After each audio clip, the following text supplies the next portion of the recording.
Recording in progress. All right. Hopefully everyone who went to the talk came back. Oh no, how was the talk? I didn't go. But yes, we shall. Oh, there's still people coming in. But all right. Am I sharing my screen? I am sharing my screen, right? Yes, session 3. Welcome back.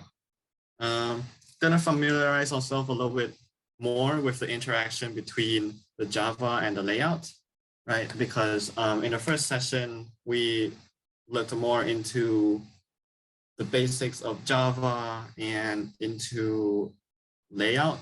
Second workshop, we're starting to tie that, make sure it runs, have some assets in, and trying to tie that with the Java. And in this session, depending on how fast or slow we are, we'll look into how we actually add more interactivity to our app and make it actually function like an app. So again, disclaimer, the event tracker is here. Where did Hannah go? I am not Hannah, but I can send you the link in the chat again. What does Hannah say? I'll just copy Hannah's message. Hello and welcome back to Android. Feel free to fill out the attendance form again to enter the raffle. Yes, the checkpoint is also here if you want to download, send it in a chat.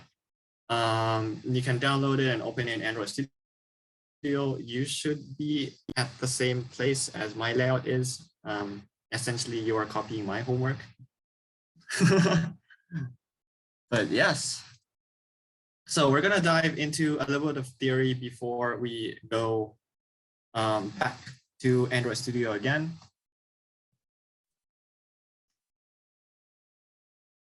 So the first thing we're gonna talk about in this session is Click Listener and Text Watcher.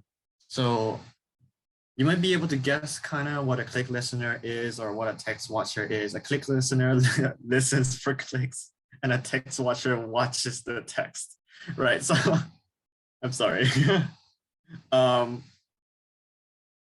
So these are functions that you can add in Java that are specific to, let's say, a text box or an edit text, and it adds interactivity to those text boxes.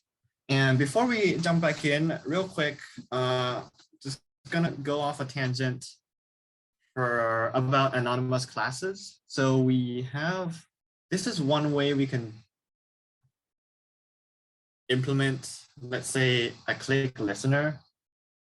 We can have a couple of files, a separate class. Let's say we're gonna make something with an object that is of the onClick listener class.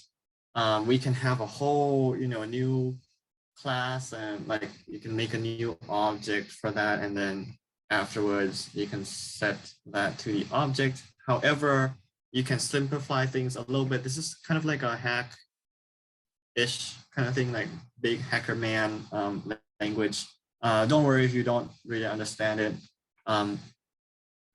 You can actually, instead of declaring a new class or a new file of an object, you can put it right within when it is used. So instead of creating something and then set onClick listener to that something, you can go set onClick listener and create the thing. Hi, Hannah. Yes, and so we're gonna jump back into Android Studio for now.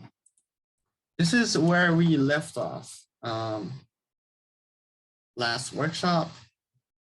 We have a few assets, a few images in the data pack, and we have a main activity. I changed this a little bit. I changed it so that we have 4 text boxes over here, and then I filled out each text box. So I took control of them, find view by ID for all of them, my text 1, my text 2, 3, and 4. And I set the text of each and every one of that. I wasn't the one who came up with the text. Was my friend who helped me teach last year.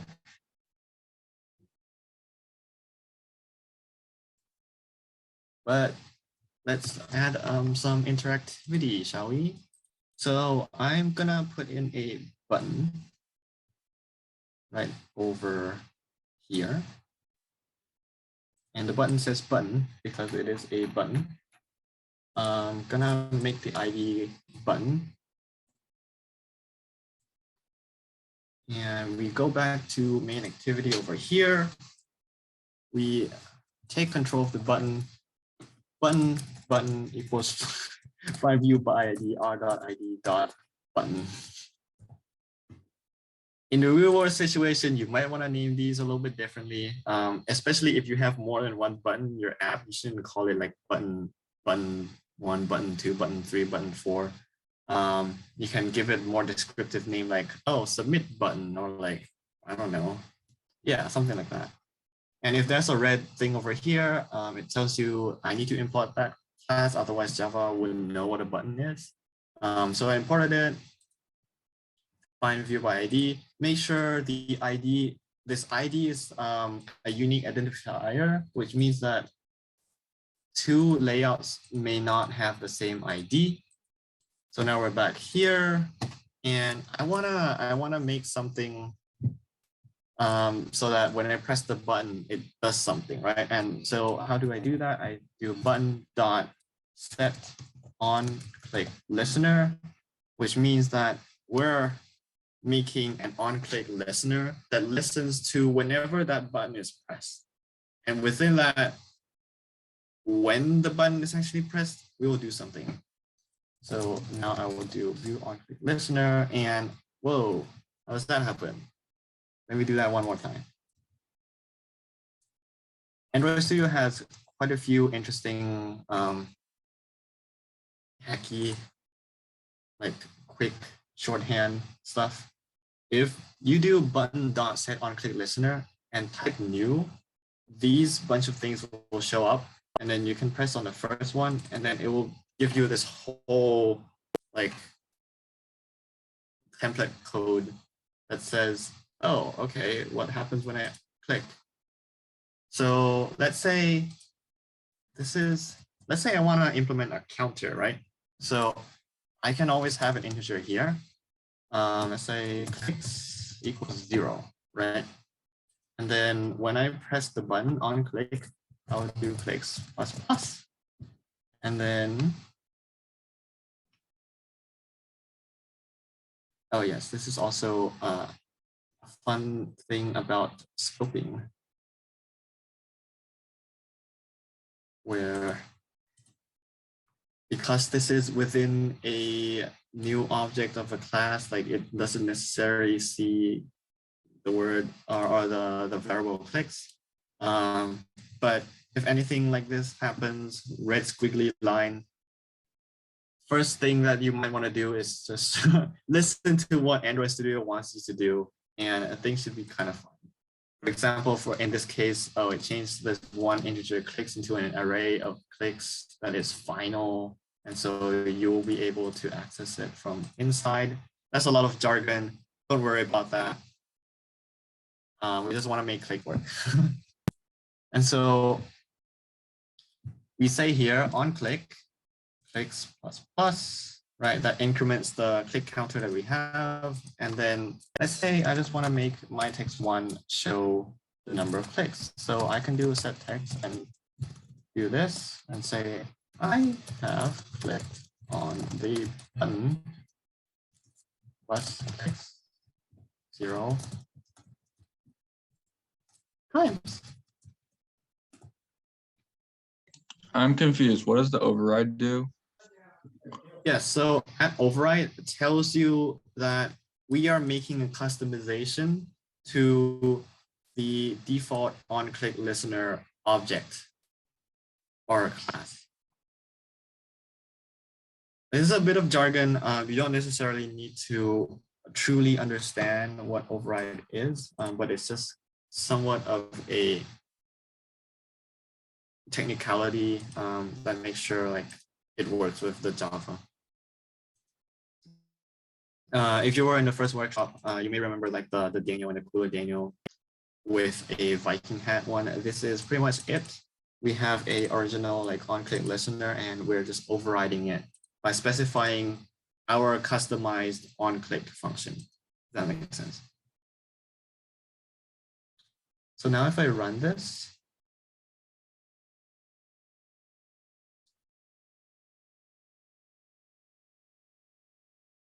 I have no emulator. Oh, I should not have closed that emulator.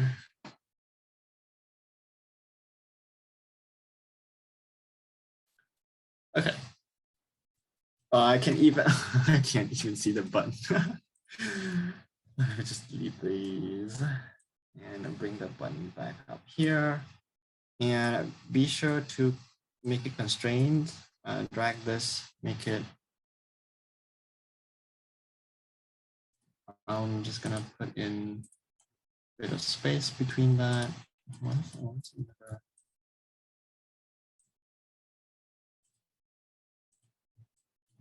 And 16.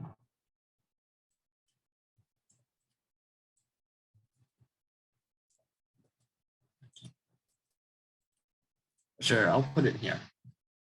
And then I'll make the button long, not long. Can delete this one and this one. Oops. Can you go back to the code for a second? Yeah. So this code over here, we have the button. We take control of the button, find view by ID button. We set the on-click listener of the button, and then is that view V?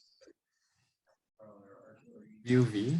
Yes. Or oh, why, what does that mean? 1 second. I should go into presentation mode. Let's see if that makes it bigger.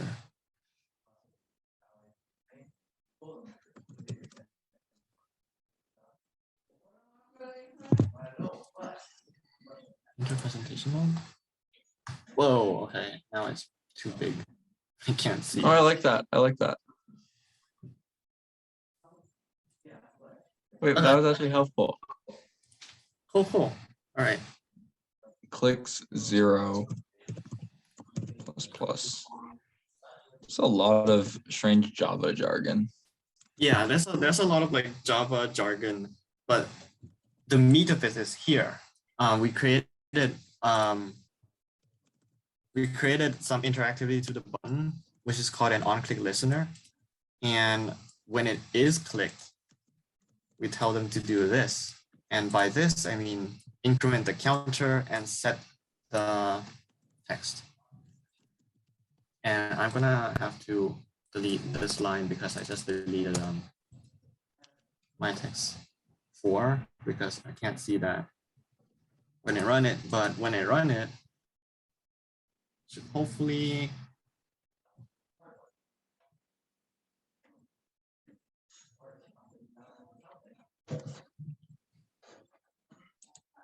work.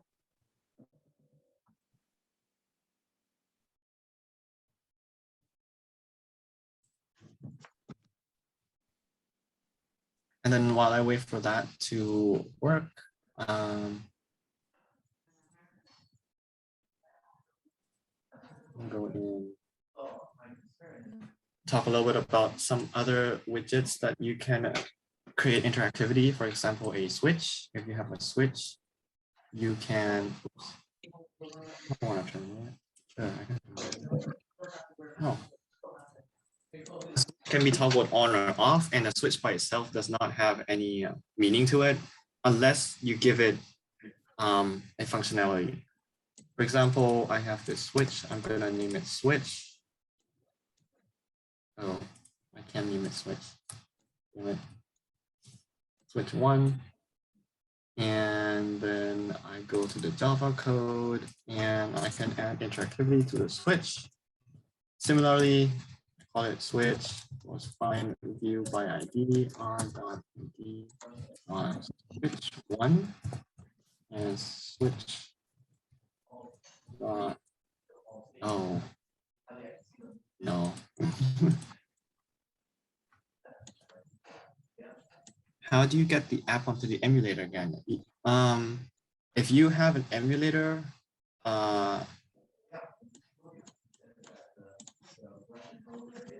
you should be able to press run and it should work its way to the emulator. If not, you can add an emulator using the device manager. Okay, the emulator is back. So now I have this button and let's see if it works. I press it. I clicked on the button 1 time. 2, 3, 4, 5. Yay. The emulator just has a blank screen. You might have to wait for the emulator for a little bit. It could take a little bit of time for the emulator to install, start up. Yeah.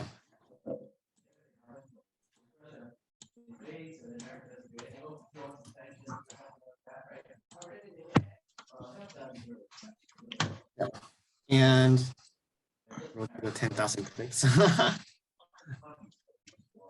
Wait. What was the what was your switching? Did you do the switch part yet? Not yet. I'm going through it right now. So if you do the switch, and this goes for pretty much anything that you want interactivity, right? You take control of it and then you set something. So in this case, a switch, it doesn't make sense if you do something that listens for a click on a switch. You want something that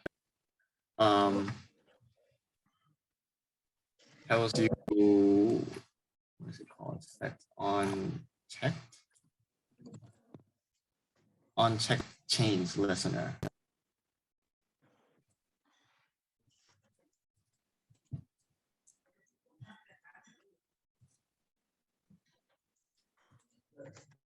Actually, maybe on click listener works too. Let me see.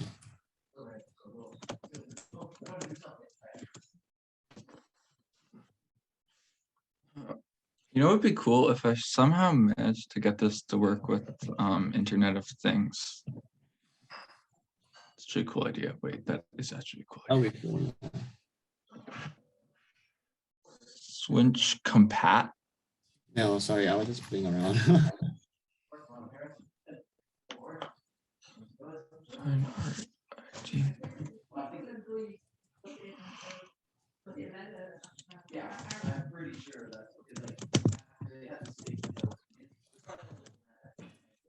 We can do it the old school way as well. If you want to check, for example, if switch 1 dot set check. This checked, right? This one pretty much tells you when you press, not only do you want to listen to while it presses, but also you want to check to see if the switch is on or off, right? So I can do my text2 set text. The switch is on. Else you can say my text2 set text. The switch is off.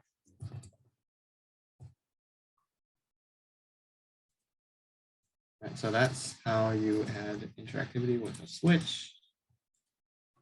I'm gonna run that real quick.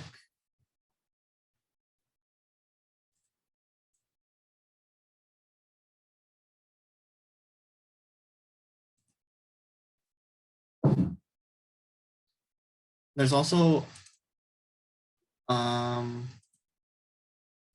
very interesting one. Let me delete yet one more of these layout so I can show you. Oops.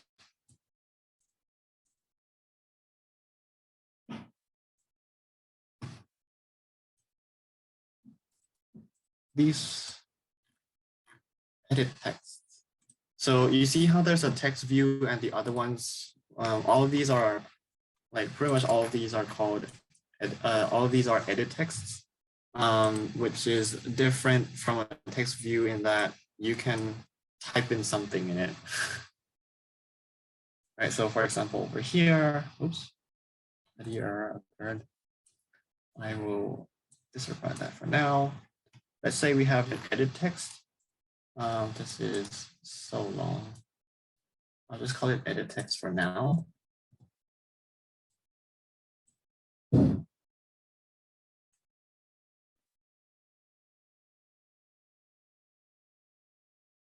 you know what?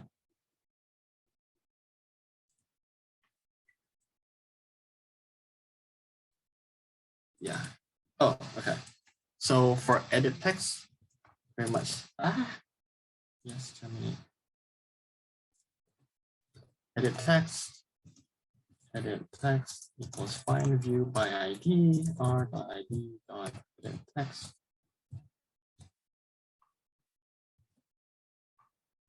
And then edit text dot set. Ooh.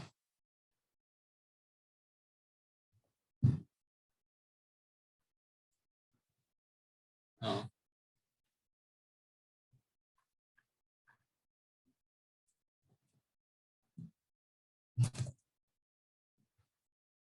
Myself change. Oh,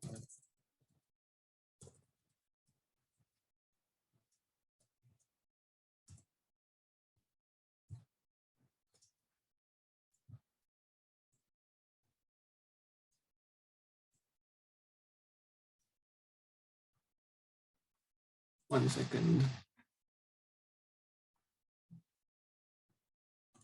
Okay, it is called text add text change listener.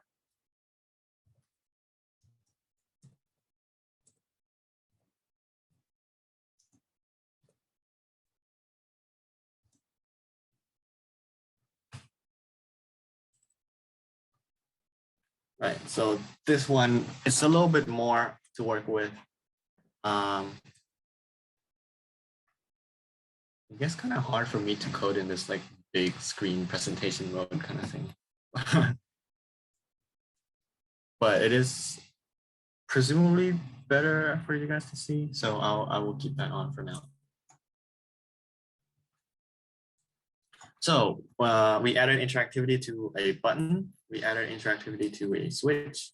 And we're now going to add interactivity to an edit text. And so let me delete this real quick. So for edit text, it is a little bit different. It's add text change listener. And all of these things are generated when you just print new spacebar. And then this first thing is the text launcher that pops up. You press on it and it just generates all these things. The ones that don't really matter, these two don't really matter. You can keep them empty because you don't really need to change anything before text change or while the text is being changed. But the most important thing is after the text is changed. And so once the text is changed, I can go in and say, okay, I'll also use my text one for this to demonstrate. Set text. And you can actually, I can get the string. So you can get something from an edit text. So string name equals edit text dot get text dot to string. And then now I can set this to name. Let's say I want to make it hello plus name plus exclamation point. So what does this do? If we look back at the edit text over here, this edit text, you can add anything you want. And then once you go back over here, whenever you change something in the edit text, it will show up on my text one, which is this text box over there. So let's run. Wait, my switch was still not working though. It's the thing. Oh, you know what? It's like, so it keeps on giving me like red, like problem lines. Red- And it says set on check change listener, and cannot be applied to view on click listen. Oh wait, I Oh, think I know sorry. what I did. I changed it to on click listener. Oh, I see. Sorry about that.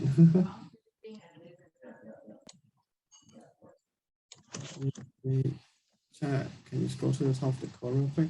Yes. So this part is on create. This is a relic from the last workshop slash just something I wanted to put in. I took control of the text views, two of them, and then I set the text. Oh, important.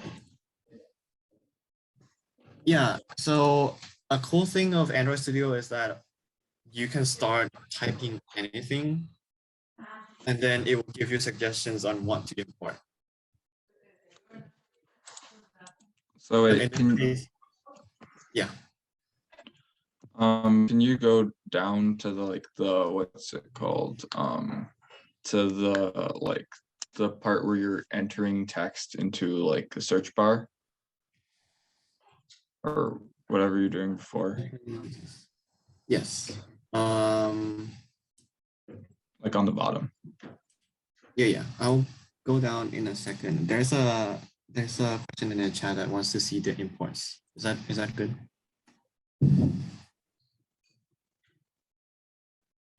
Okay. I will now scroll down to the edit text. This is kind of long, but you should be able to get pretty much all of this by when you do edit text dot add text change listener and new spacebar, and then it will give you this first option, and you can double press on that and it will give you pretty much the whole thing.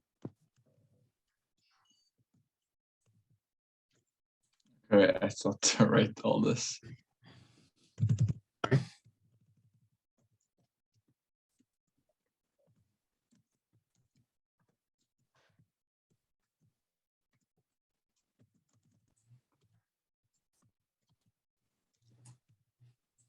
And just for demonstration, we have the button where I can click however many times and it will show up how many times I've clicked. We have a switch that tells you if the switch is on or off. And if I type in the name, it shows up on hello name. Yeah.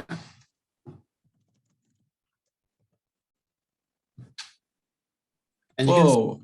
can, Whoa, something really funny just happened.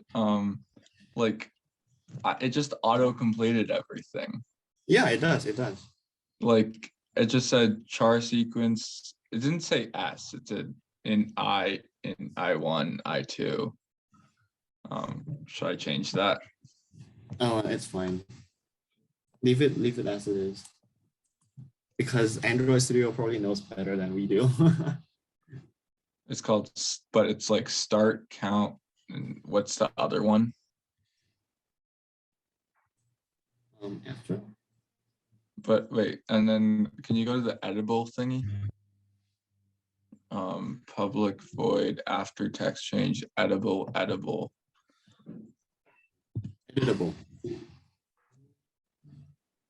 String. Import. Edit text. The edit text should be android.widget.edit text. The E and the T is capitalized.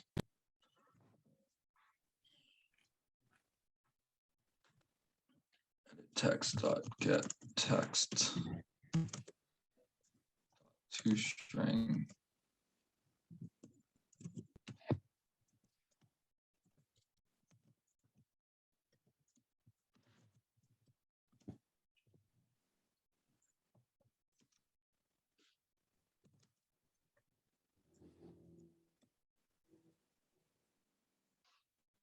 Cool. Is there any questions at this point?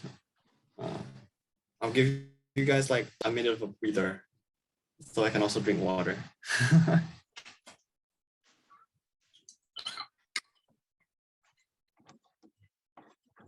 So, okay, back to the workshop.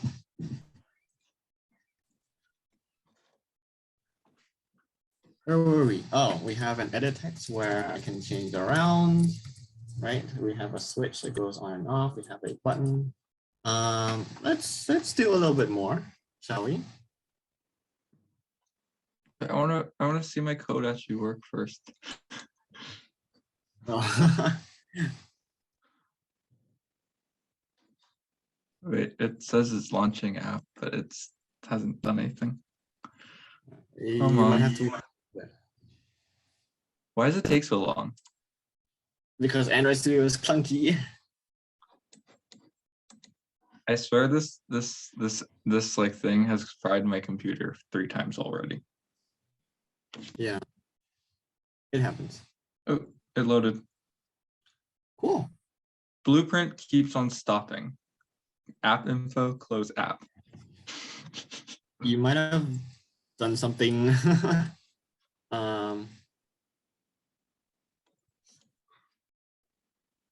Yeah, in the interest of time, I will go back because there is quite a lot to cover, and yeah.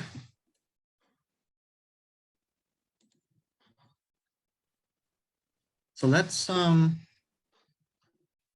me see.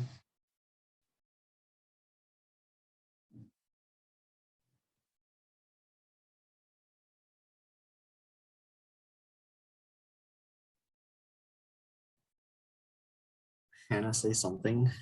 You're not gonna say anything. I said something. Yay.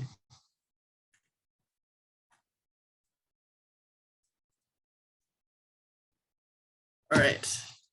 We're gonna work with a bit of the libraries that I talked about earlier.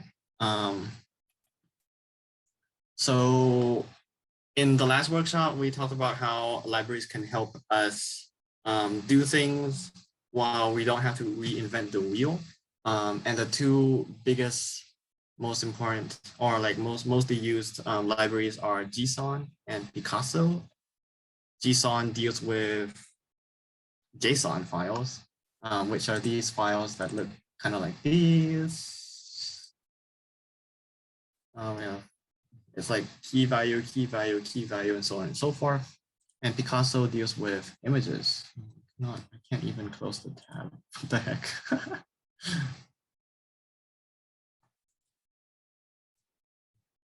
I close the tab?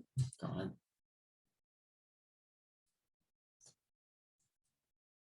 Okay. Let's put some JSON stuff going. So this is my own custom text. But what if we want to get some text from a database, right? Because this is kind of helpful. If you have a database of, I don't know, 1,000 images, and we're loading like this one image, and you want to show some details of that image, it's kind of like, think about you're going through your gallery app. For example, how does gallery app know, what things to pull up? So I'm gonna go ahead and create a new JSON. Right, and make sure you import the JSON as well. JSON JSON equals new JSON. And then this is going to be a bit of a mouthful. Input stream reader. Reader equals new input stream reader. And then can I get outputs this way? I hope I can. And yeah.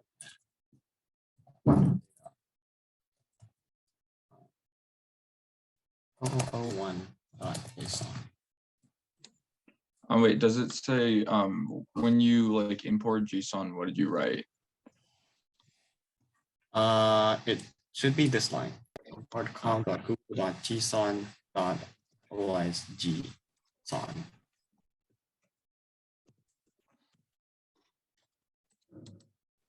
And now Java says, oh no, there's a squiggly line over here, unhandled exception, Java IO exception, which is a pretty, pretty annoying stuff. But this is what we are prepared for, because in workshop 1, we talked about exceptions and trying catching, but we just do whatever Android Studio wants us to do. We just surround it with. Whoa, wait, okay, wait. JSON equals new JSON. New. Can't import JSON? It doesn't like give me like the autocomplete thing, that's all. Oh. Let me see.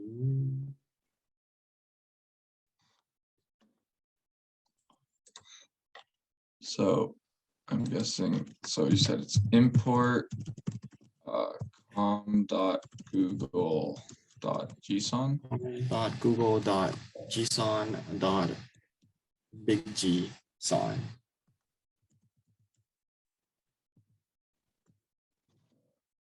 That did not work either. Doesn't work. It just gives me another red at JSON.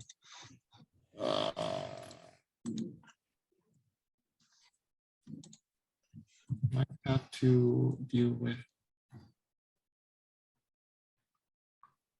Gradle. So Gradle. All right. JSON.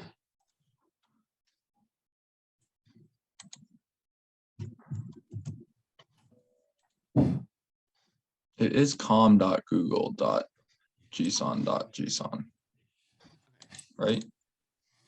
Yes. I am over here. When in doubt, read the README of the package.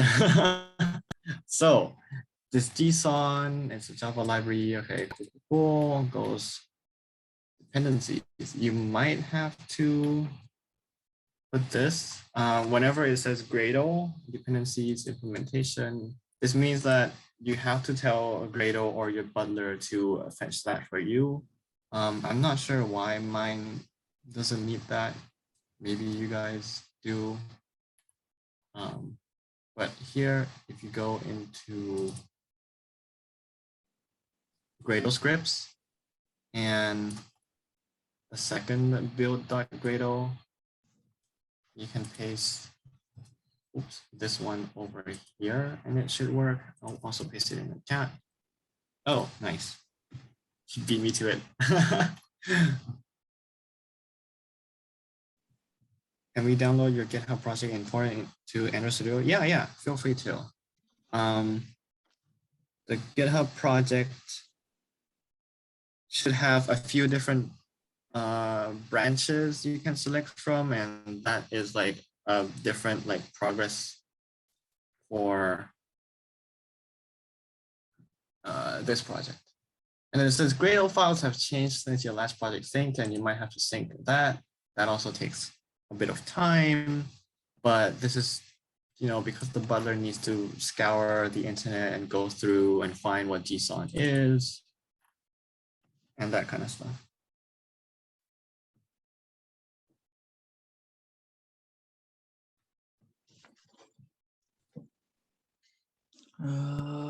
Okay. So hopefully now you can find JSON. How do you type so fast?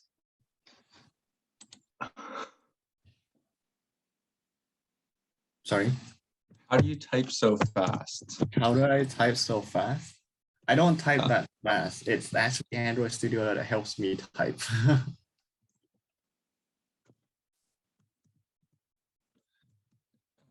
Reader equals new. Also, something I always wondered is, have you ever done Usico? Me personally? Or like, is it like, are you allowed to, like, if they have like autocomplete options, like, is that cheating?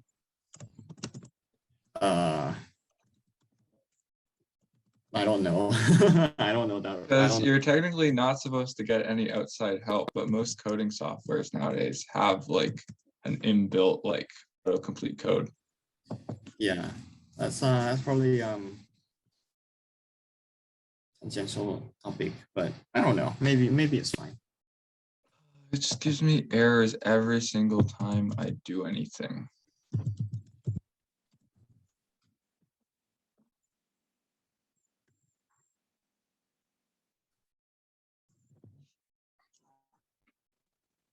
Okay, I will. IO exception. Now that's it's covering the text. IO exception E dot print stack trace. Oh, okay. Okay. My JSON's still not working, but That's kind of weird. like even when I ask like just says create class JSON, create enum JSON, create inner class JSON, create interface JSON, create type parameter JSON, but does not say anything. You should have. Once you import that and sync Gradle, it should know that JSON is a class that already exists, so you don't have to create a new class. File name is giving error now.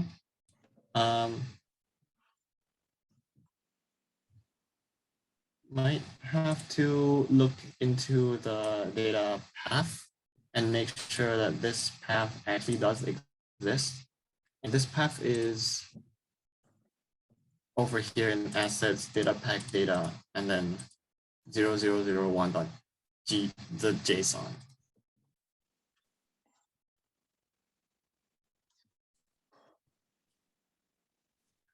Yes. Okay. I'm just typing for now. Close that. I will tell you how. Oh, yeah.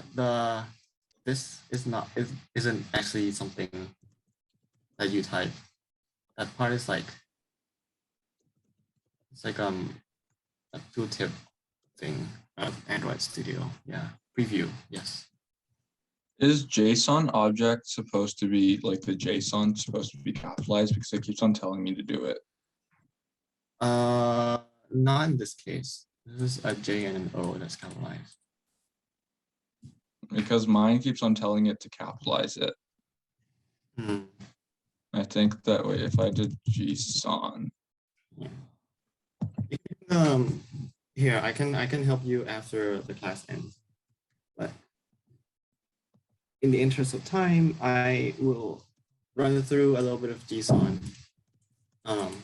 So what this does is this package library, and this can be found on a tutorial of JSON. So you don't have to like magically remember all of that, and it's like easily Googleable, like Google JSON Android, and then it will show up.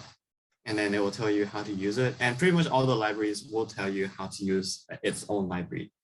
And so here what it does is I'm making a reader that can help read this specific file in my assets folder. So it's an input stream reader from get assets, open this file name.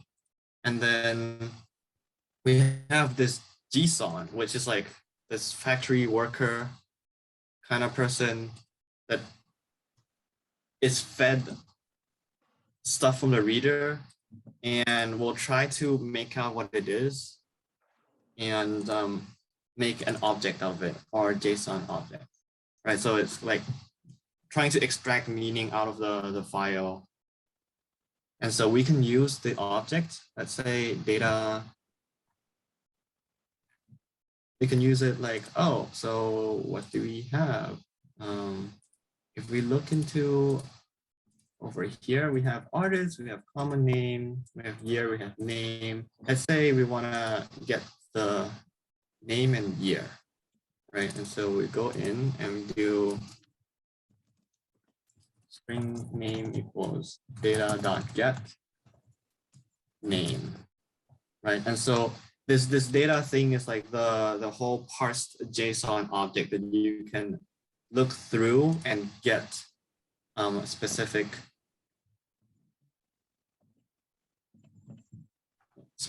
key value in it. We still have to do a get as string because we need to tell them that this thing is a string. And so year equal data dot get year get as string as well.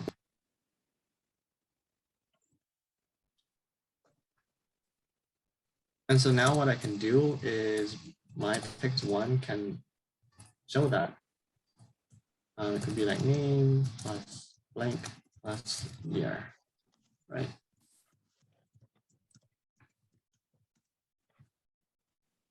And then let's run that and see what happens.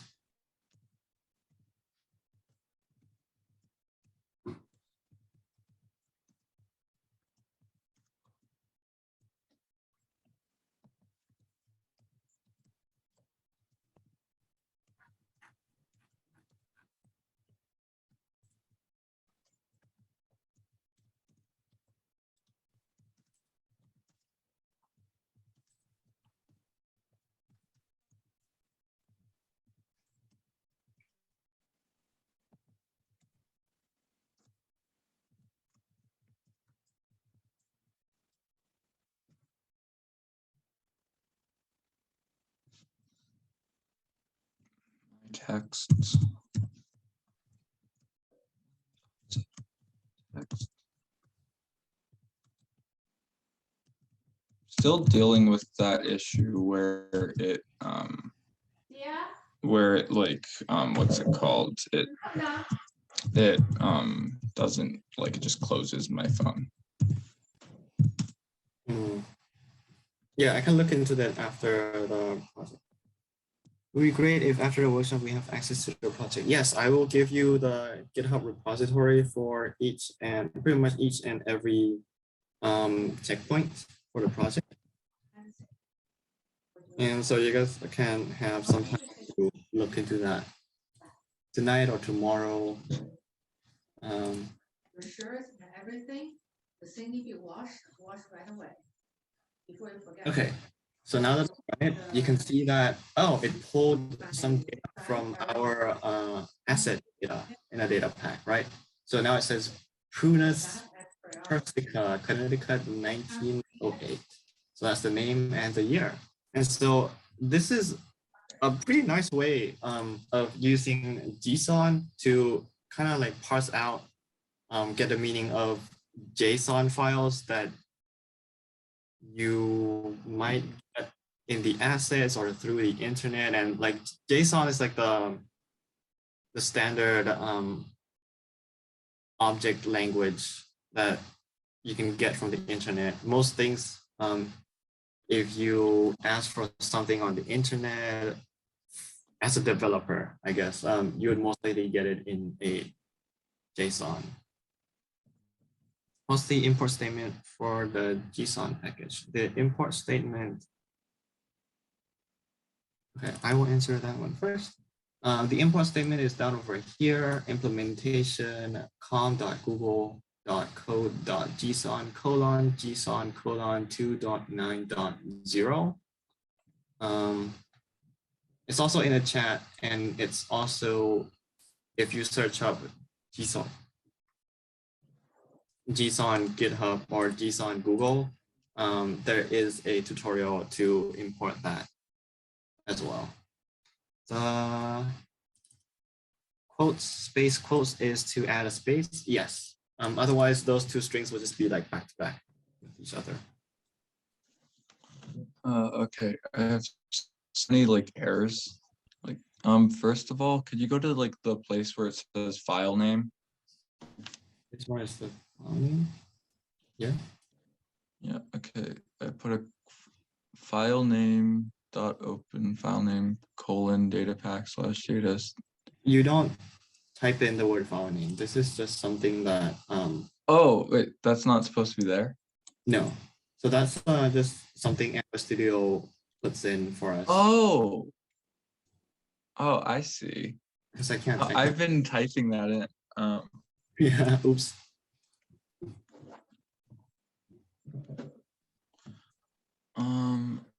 Okay, but now the gets are being underlined.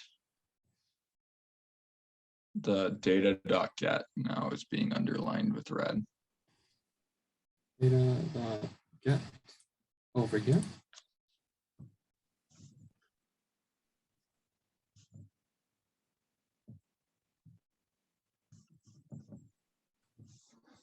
I'll come help you in a couple of minutes after this workshop ends. All right.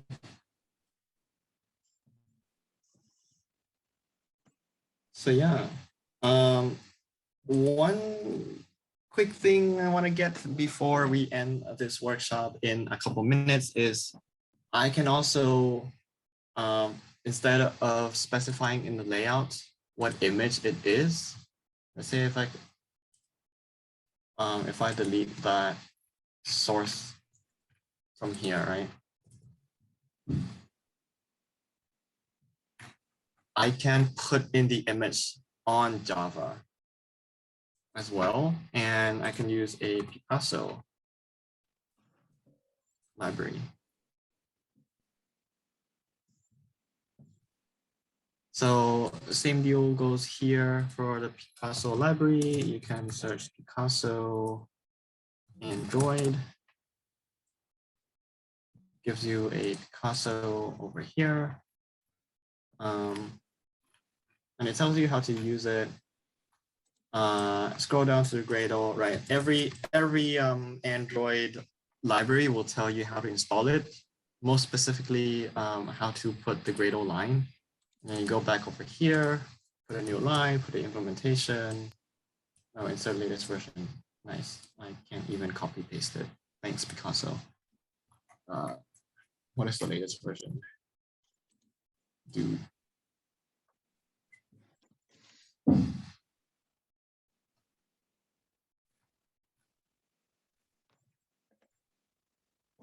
Wow, look at the version of Picasso 2.71828.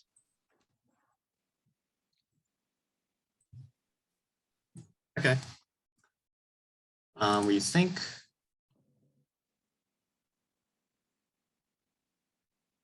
we go back and now we can use Picasso. Wants it to import the class Picasso, and you can get and load the file. So I can do file / Android asset and data pack images plus, or I can just go 0001.jpg, and then I can do fit into image view. Have I done any image view? Image view 1. I have not done any image view. Let me get control of image view real quick through here. Image view 1 equals find view by ID r.id.image my image 1. Sure.